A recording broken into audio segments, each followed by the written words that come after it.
Hi, I'm Nate Murphy, and about 2 years ago I bought an ancient Catalonian house. I spent a year and a bit working on the house, probably clocking in 4,000 hours of really hard work, and today I'm going to show you the result.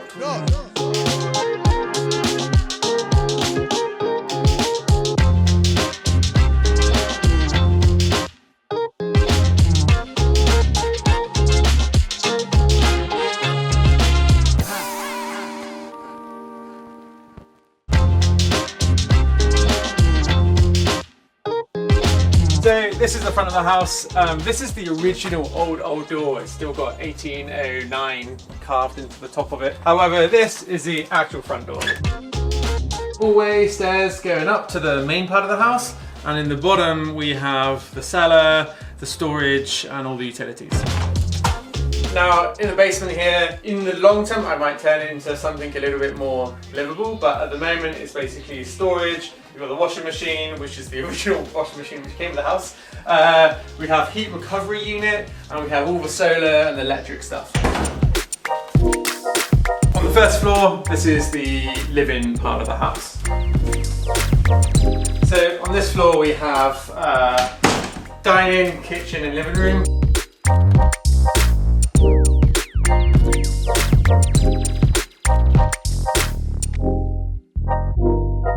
This house isn't a huge house, so we have to be a little bit careful with space, but for me and my girlfriend it's pretty much perfect. So this is the kitchen. We have fridge, freezer, bunch of drawers, washing machine, oven, induction hob, and sink with a cool bendy tap they got from Lithuania. All of the cupboards are IKEA based because it meant I can order it remotely online during the pandemic, and then obviously install them myself. And the worktop I made myself because the kitchen's not quite square, the walls aren't quite square in this house, so I had to kind of custom make that. The floor here has underfloor heating and it's concrete tiles, and the concrete tiles also match the tiles we put on the wall. The tiles on the wall basically provide a really nice sort of minimalistic style effect, and is also pretty cost effective.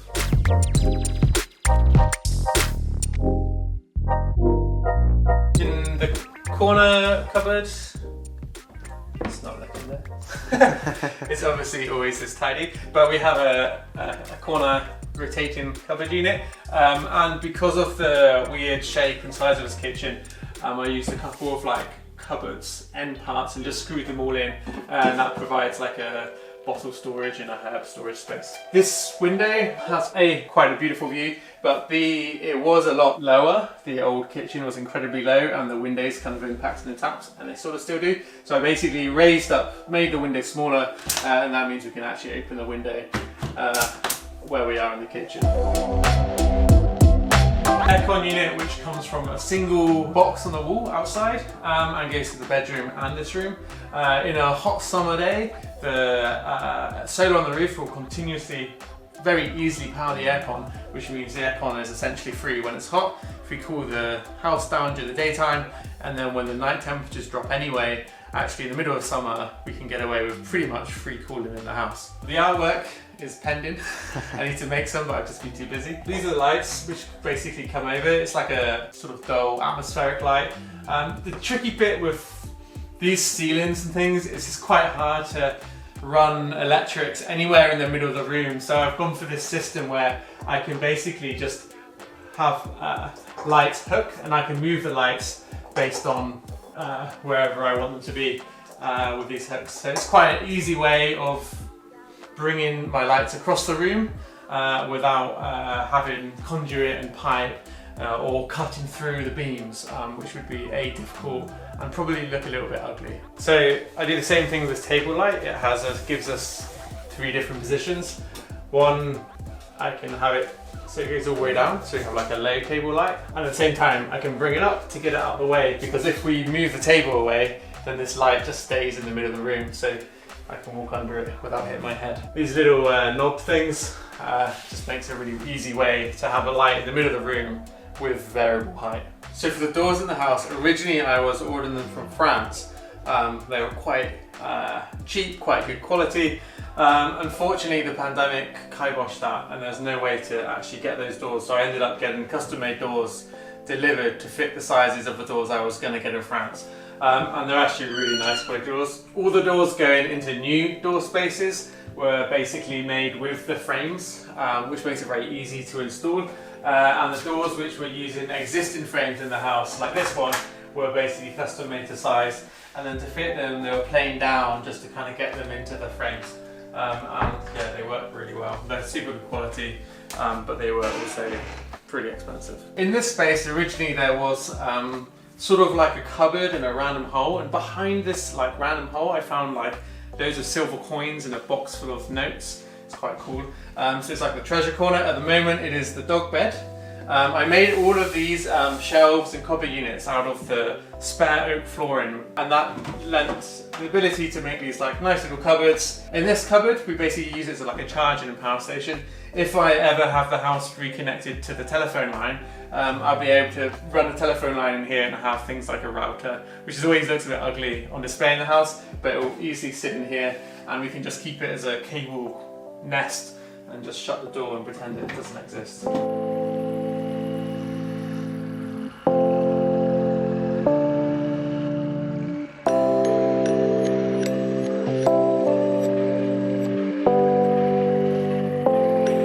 Originally these beams were like pretty much black. We had someone come in. I tried to rent a sandblast machine, but it wasn't possible. And thank goodness for that, because it looked like a really horrible piece of work.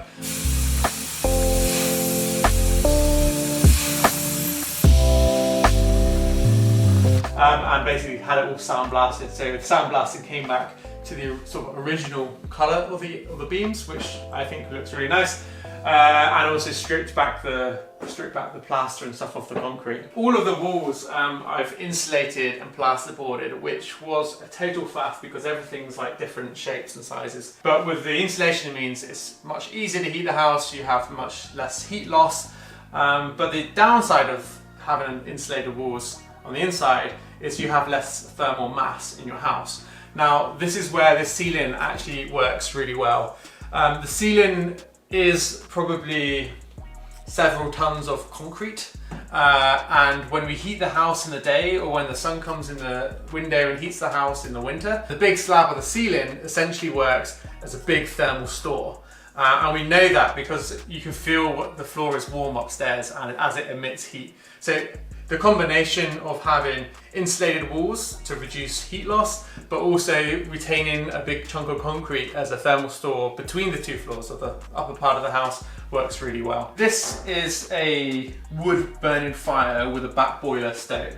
So that basically means that when you're burning the wood inside it, it has a water jacket which encases the fire. That heats the water up, and then you pump the water around the house to all the radiators. So this is my last resort. If the solar's not providing enough heat, if we haven't had enough heat coming through the windows in the winter from the sun, then we have the fire. The fire goes to 5 radiators, one on the other side of this room, and then also in the 2 bedrooms and the bathroom. To put the fire here, I had to jack up this beam, cut it off, remove this, obviously this space, and then put in, they call it a yola here, and put this cross beam in, which goes into the wall and jacks onto this other beam, and then cast a concrete floor up there, but leaving the space for my chimney to go up. The fire hearth is a 5 centimeter concrete slab. It's all obviously tiled, and then we've tiled around it with these kind of nice textured tiles. Throughout the house I've used this solid oak flooring. It's really beautiful wood. I had to ship it from the UK because it was much cheaper than buying it here in Spain. And this is one of the heat recovery inlets. There isn't really a way for me to bring it into the walls on this side of the house, only on that side. So I brought inlet in through this floor, and then it takes it out above the kitchen. So this is the heat recovery unit. It basically draws air out of the damp rooms in the house, so your bathrooms and your kitchens. It recovers the heat and puts that heat into fresh air, which is going into the bedrooms. So you always have fresh air, constant circulation. It eliminates the likelihood of mold and other things in your house. And it's actually just a pleasure because you wake up in the morning and you don't have to open a window for fresh air because you have fresh air 24/7. The heat recovery part saves you energy because you do always need airflow throughout your house. And this basically is about 85% efficient in transferring the heat into the fresh air coming in, which basically means you have fresh air continuously, but it's not pure cold air coming in from the house. So it kind of serves two purposes. One is environmentally beneficial and has cost savings for your heating, and the other is just an absolute pleasure to live in a house with constant fresh air. These are all the heat recovery pipes going to different parts of the house, and this is our new mains waste pipe, which is obviously coming from all the toilets and all the sinks and things like that. At the moment, Dave's been using this as like a little weird film studio, so you get some of my weird art and whatever in there. Using this as like a gear room, which is, you know, it's a pretty basic room, but so you've got climbing gear, all of the other climbing stuff, some art supplies, but mostly climbing gear. And in the top corner, this is the circulation pump coming from the back of the fire. The wood burning fire has a back boiler, and that basically will pump the water all around the radiators and provide heating from the fire. So the kitchen, we have two main light options. We have the lights which go over the counters, the LED strips, and in this corner we have these spotlights which kind of lights up this corner really nicely. This extractor, in a normal heat recovery system, you would have it connected straight to your heat recovery, but for this house, because it's not possible to have my heat recovery going up through the roof, any kitchen extraction must be going through a chimney 1 meter above your roof. So the kitchen extraction main from the hob goes up through the roof. It's not the perfect situation, but it is compliant with the local regulations. This is the controller for the heat recovery. If we just press it once, it will boost it. If we press it twice, it will boost it for an extra half an hour. You know, if we're cooking something which has made a lot of fumes, we can just boost the heat recovery and it will extract the air at a faster rate.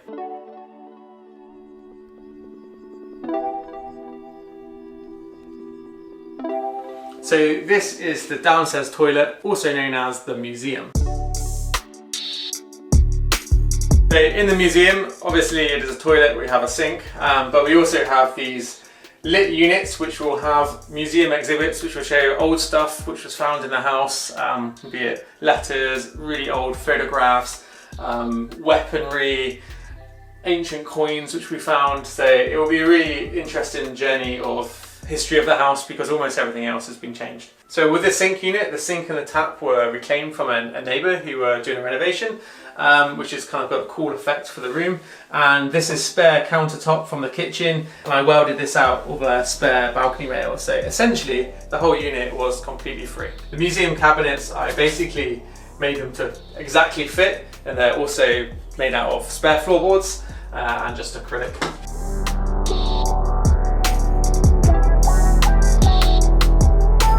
This wall was pretty much entirely removed.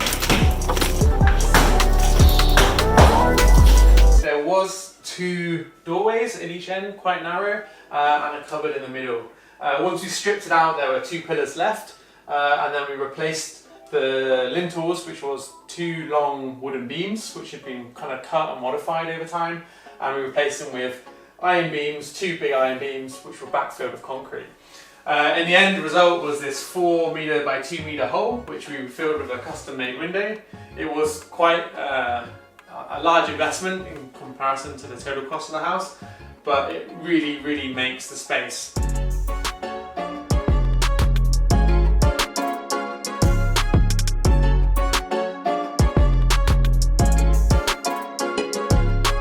Probably the thing I love most about the house is what lies outside the house. To have a view of vertical looking forest and mountains is really, really a privilege. In front of us, this long finger of rock, this is Figol's. It's got climbing from 5A to 9A, and behind you have mouldy pitches, and in this area, for someone like me who loves climbing, it's got endless climbing. So one of the other really cool things about these big windows is that in the middle of winter, it could be January, and if we have a sunny day, we just don't have to heat the house because the sun will hit all the way to the back of the room. The room actually gets pretty warm. It heats the entire house because we also have a big window upstairs. And then in the evening, obviously, it slowly reduces in temperature, but that peak of warmth heats up the thermal mass in the ceiling. And it just works really, really well. So basically, if we have a sunny day, which we generally do in January, at least 20 days a month, we don't actually have to heat the house. Especially as it's not a huge house, being able to have the feel that this is also part of your house. You've got this big outdoor living space. Is really, really nice. So this is the balcony outside the living room.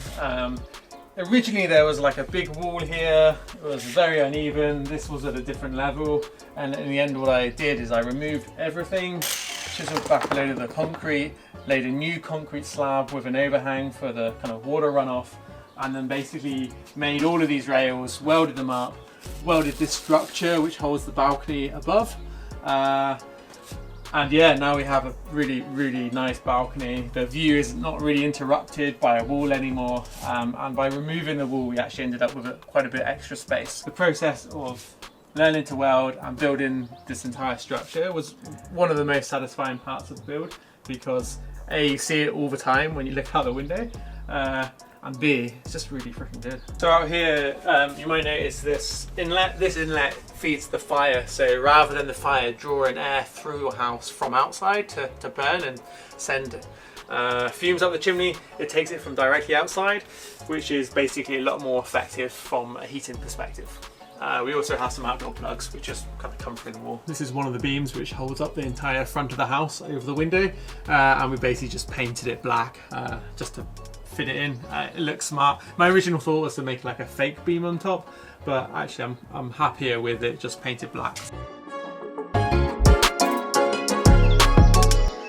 On the roof I have 6,400 watts of solar, and that all comes into the big inverter, and that obviously will power the house. But when we're not using all the energy in the house directly, this solar iBoost will direct the power to other sources. So it will go first to the hot water tank and make sure the hot water tank's always hot.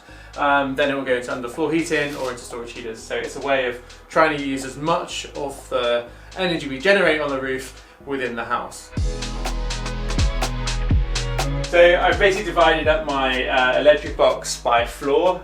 You don't really need this many switches, but the nice thing was when I was building the house, once a whole floor was finished, I could start using that floor. And the second floor isn't finished, that means we can basically turn it all off and kind of work my way down through the house. We also have power coming from here, which protects a cable going into the barn, which we'll show you later. This is a solar meter which shows the total solar output since we've started using the house. So I guess that's about 6 months. We saved about 500 euros of electricity.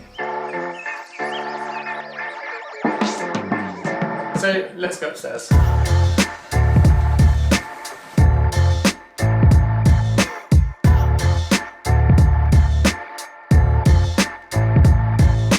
So this is the hallway in the top of the house, and on my right we have the bathroom, on my left we have a spare bedroom, and behind you is the main bedroom. So this room is the second bedroom. It's a reasonably snug room. I mostly use it as an office, but we have a simple sofa bed if we need it for guests. In this corner is a niche, which is storage. Again, I've got charging points in the niche so that we don't have to have cables dragging around everywhere. And it basically has a bunch of my art stuff and some notebooks. So all the doors and windows, which aren't the giant one at the front of the downstairs, come from France, and they're all solid oak. Really, really nice windows.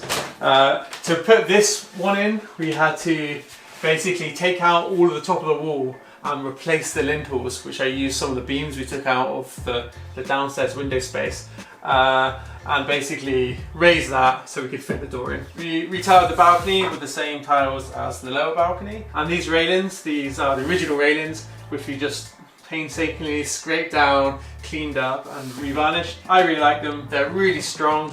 I was standing on them doing work on the house, so I pretty much trust them that they're structurally sound. So this is my desk area. It's a nice up and down desk. I've been spending a lot of time here working on a research project and a book about ideas and ideology. If you're interested about that, check this channel here. There's no content, but follow it anyway. This ceiling has another floor above it, so basically just put in spotlights, very easy. In this corner of the room we have heat recovery, sending air into this room, fresh air from outside. So coming from the second bedroom, above it I made a third bedroom, It's not really like a bedroom you'd probably use permanently, but it's a great another guest bedroom.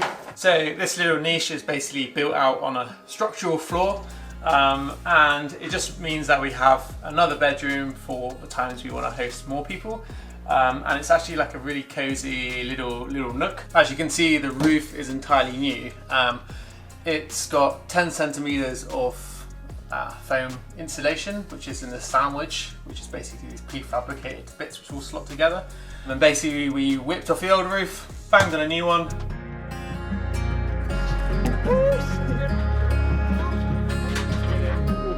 This huge 7-meter beam was a bit of an effort to get on the roof without a crane. I cut the face of some old drawers I found in the house and basically plasterboarded and screwed them in to make these niches. Rather than that, it's useful just to have an extra bedroom that we can effectively use. So opposite the bedroom niche, we basically have another little loft space which is just open, and it basically is a good place to store stuff. So this is the bathroom. The bathroom, as most bathrooms, we have a sink unit, toilet and a shower.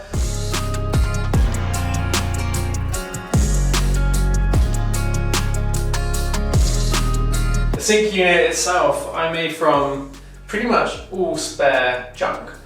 This top unit is a marble which used to be in the original kitchen in the house. All of these drawers are made from the floorboards which I had left over in the house, and they make such nice sturdy drawers.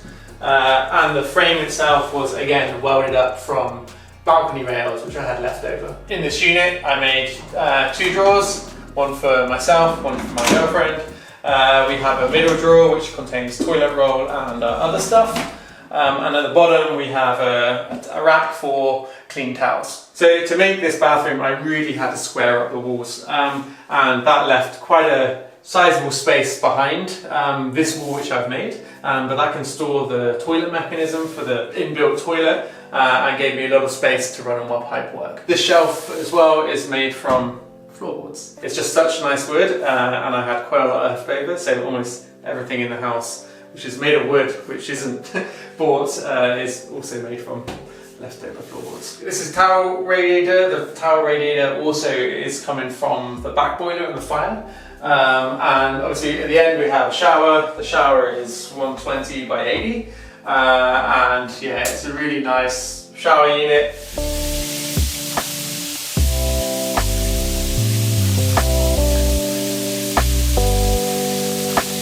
This window used to be larger, but I didn't want such a large window in the shower, so I basically made the window smaller and then I filled it in with these bricks, so then you have privacy, but I also really like the effect. So in the bathroom, the heat recovery is extracting and it works really well. Obviously, especially when it's cold, you have lots of hot showers, then you have some condensation, but then you come back in the room an hour later and it's just dry. In both bathrooms there's a boost button which enables the heat recovery unit to suck a little bit faster, to transfer the air faster. So if you've had a shower or you've made a smell, you can press the boost button and it just lifts the air out a little bit faster.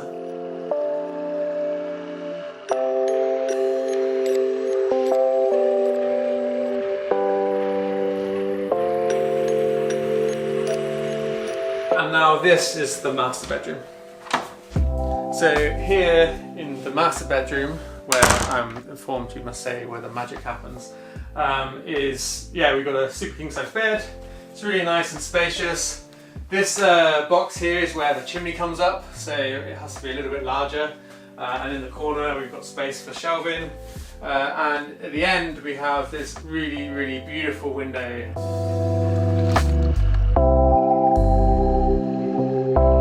This window is 220 by 2 meters, and to put it in we removed the entire wall up to the cintron, which is the bond beam we put around the house when we redid the roof, and yeah, it just opens up really nicely into the balcony. So in the bedroom we have the other aircon split which comes up from outside on that side of the house, so directly below is the other aircon unit in the living room. Similar to downstairs, we have 3 lighting rings. We have the up lights, which are on a dimmer, which light up the top of the beams. We have the up-down lights as well, and for atmospheric reasons, we have this lower energy light which we can also dim. It sits in the corner. In this corner we have a little work desk for day, and it also probably has the best work desk view in the house. This is the upper part of the balcony. So on this balcony, firstly, that view is insane. This is Santa Fe, really stunning. There's no other way about it. We have up-down lights as well. It's obviously been decked out. The railings, again, I made them.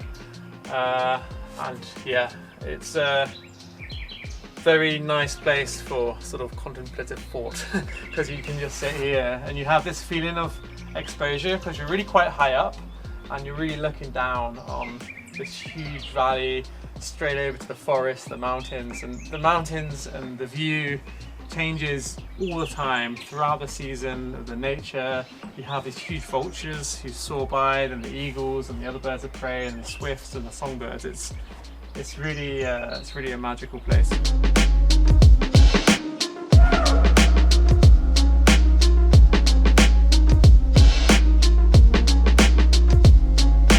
So under the balcony is like a separate contained room. It used to be a pigsty with a really wonky floor and a very small window, but now we have fully renovated it, and my friend Alice is staying in it at the moment, hiding out of the pandemic.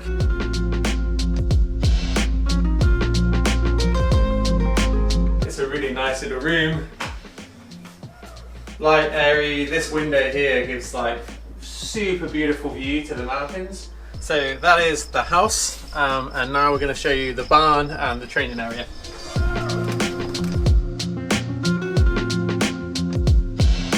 With my house came this quite large barn.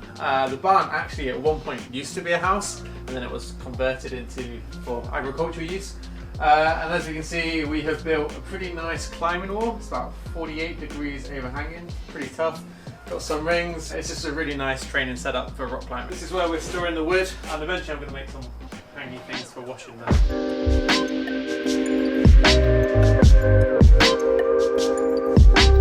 And through here we have the outdoor kitchen and a nice extra space for training, hanging out, having dinner with friends. It's really nice to have this outdoor space. Here we have where I moved the workshop. It's a little bit of a mess because I was making furniture, but yeah, we've got two nice big benches. This is a dirtbag shower for the people who are just hanging out and camping. Yeah, it's a nice workshop space. So along with the house and barn, we also have a few terraces going down the hill, which Day has transformed into a really beautiful fruit and vegetable garden.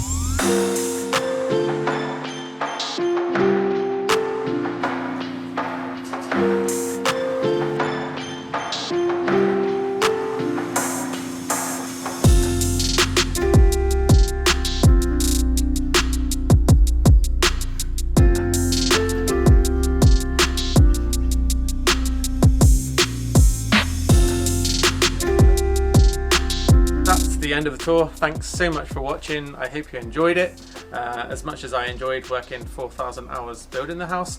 But otherwise, I have written a book for how to renovate a house, so it's got all the details of my build, all the information, all the costing. So if you're thinking about doing something like that, I put all the information in a place that you can access, and you can see the links in the description. Other than that, like, subscribe, share the video, and I'll see you soon.